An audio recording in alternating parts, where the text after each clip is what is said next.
Arabian Peninsula, Middle East, all the way to the nation of Oman. About 13 states today. He was their ruler, not just a prophet.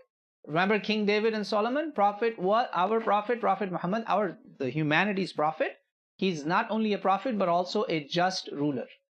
He said, if anywhere under my authority, a dhimmi, a minority, which is a Jew or a Christian, or any protected dhimmi, a minority, which includes sometimes slaves also. He says, if anyone takes their life and property or hurts them, does aggression or tyranny against them, I will fight the case of the oppressed in God's court. I will be standing against you. He warned all the Muslims. He said, I will stand against you on the day of judgment, you Muslims. So you better not mistreat any minority. Practical proof.